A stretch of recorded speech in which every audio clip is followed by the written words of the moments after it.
Está connosco através de videochamada o vice-presidente do PSD, André Coelho Lima. Muito boa noite. Não sendo possível contornar o requisito da UEFA ter público nas bancadas, Portugal deveria, na sua opinião, ter recusado receber esta final da Liga dos Campeões? Bom, muito boa noite a quem nos está a ouvir, boa noite a si. Ora, eu penso que isto é uma triste história daquilo que representa o nosso país. Só há uma pergunta que tem que ser feita ao Sr. Primeiro-Ministro, é porque é que não permite aos portugueses aquilo que se permite aos ingleses. Ou seja, as pessoas têm que conseguir compreender, para poderem respeitar as emanações do governo e das autoridades, têm que conseguir compreender porque é que a semana passada foi a final da Taça de Portugal sem público, na semana subsequente temos a final da Liga dos Campeões com público. Ou seja, o que é que aqui diferencia? Veja bem, nós tivemos até declarações, eu devo dizer, enfim, que tenho muita dificuldade em compreender, como por exemplo do Sr. Presidente da Câmara do Porto, que disse que era um balão de oxigênio para o comércio e para a indústria da cidade. Eu pergunto se é diferente o balão de oxigênio, se o consumo for feito por ingleses ou por portugueses. Ou seja, isto é de uma falta de coerência, de uma falta de critério, de um desnorte que só faz lembrar o tempo do ultimato inglês. Enfim, a história dá-nos as suas lições, o tempo do ultimato inglês, em que de facto Portugal se vergou e nos sujeitamos a um conjunto de vexames nacionais perante precisamente a Inglaterra, e estamos agora a viver um período equivalente, em que aquilo que não é permitido aos portugueses têm que se sujeitar a tudo, têm que inclusivamente ser privados no seu dia-a-dia, não podem jantar mais de 6 pessoas, não podem jantar a partir das 10h30, têm que ir de máscara para a praia, e na mesma altura em que todos nós que vivemos neste país, que passamos por esta pandemia, somos condicionados diariamente ao cumprimento, como é óbvio, isso nem se questiona, das regras impostas pela Direção-Geral de Saúde para controle da pandemia. Portanto, esta questão não se coloca. A questão que se coloca é o que é diferente para os ingleses, ou não fossem ingleses, enfim, para quem nos venha visitar a propósito da final da Liga dos Campeões. É de facto muito difícil de conseguir compreender. Mas André Coelho Lima acabou por não me responder diretamente à minha pergunta. Seria mais sério de parte de Portugal ter recusado receber esta final da Liga dos Campeões, uma vez que era obrigatório para a UEFA que este jogo tivesse público nas bancadas? Aquilo que seria obrigatório para Portugal fazer era saber se tinha condições para receber. Repare, foi a Ministra da Presidência que em declarações públicas nos disse que haveria a tal bolha onde os adeptos viriam, seriam levados ao estádio e regressariam.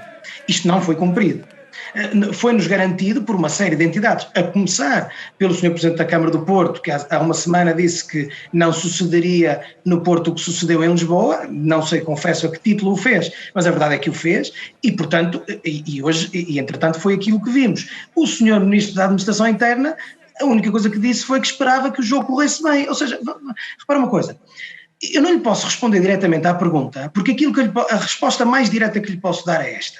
Se Portugal aceitou organizar este evento, tinha que garantir condições para o poder organizar. E as condições foram aquelas que nos foram asseguradas pelas nossas autoridades, ou seja, pelo governo, que é a de que os adeptos chegariam em determinadas condições e iriam nessas mesmas condições. Ora, isto não foi cumprido. De quem é a responsabilidade? Agora pergunta-se.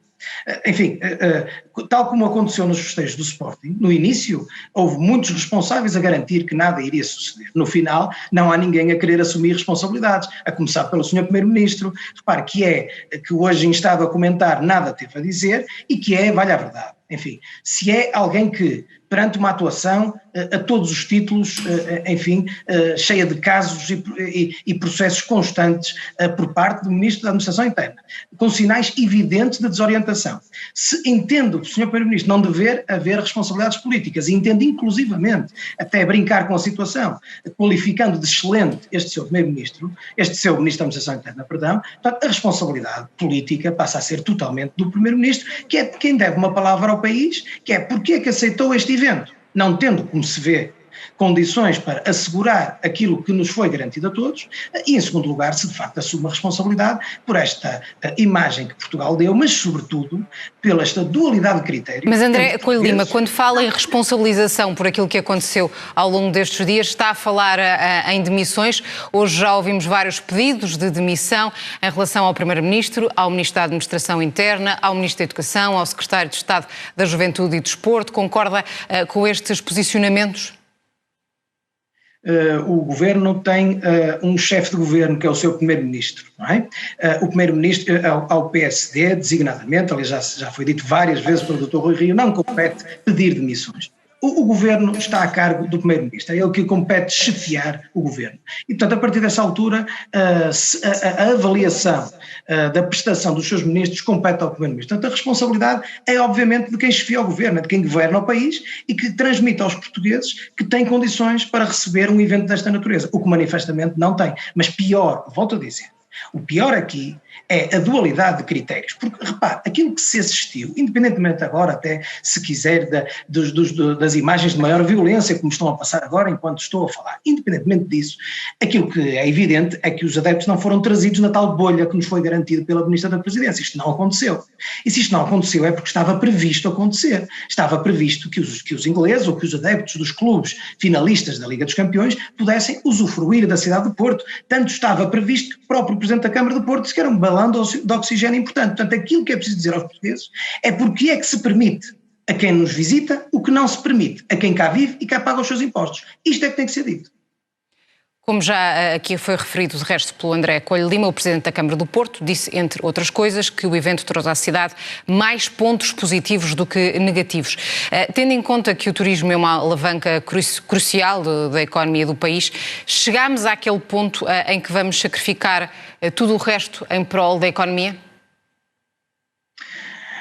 Bom, eu não sei responder a essa pergunta. O que lhe sei dizer é, eu espero não termos chegado ao ponto de que seja permitido, ou seja, Portugal se coloque de cócoras perante quaisquer turistas, independentemente das suas proveniências, permitindo a quem nos visita o que não permite a quem cá vive. Isto é aquilo que eu nunca, é aquela posição que eu nunca esperei ver no meu país. Está a ver? Ou seja, que as pessoas que vêm de fora têm determinadas permissões e nós não. É evidente que o turismo é fundamental para a alavanca do país, mas é também evidente que o crescimento do turismo vai ser feito em paralelo aos portugueses e aos turistas estrangeiros. Isto é absolutamente evidente. Ninguém imagina que, por exemplo, os portugueses tenham que ficar nos restaurantes até às 10h30 e os estrangeiros possam ficar até à meia-noite. Pois é esta imagem que está a ser transmitida. É esta submissão dos portugueses que têm que cumprir regras, têm que ser um bom aluno, têm que cumprir as regras que nos impõe a pandemia. Portanto, não estamos a questionar as regras, estamos a questionar elas existirem para nós e não existirem para quem nos visita. Portanto, nós queremos que quem nos visita saiba que aqui há regras, que essas regras se aplicam igualmente a nós e a quem cá venha e que naturalmente essas regras têm que ver com o cumprimento das metas da pandemia, que é aquilo que nos preocupa neste momento, porque a pandemia, veja bem, até a estirpe indiana, que está, como se sabe, ou que esteve, enfim, com mais focos em Inglaterra, nada disto preocupou ninguém. Está a ver, nós todos os dias aqui temos que ir para a praia de máscara, isto é que, enfim, é preciso que alguém me explique como é que nós temos que ir para a praia de máscara e temos que assistir aquilo que estivemos a assistir na Ribeira do Porto. Isto não é normal, e não é normal ter acontecido com a complacência e com o conhecimento prévio das autoridades públicas, onde se inclui evidentemente o Governo e a Câmara Municipal do Porto.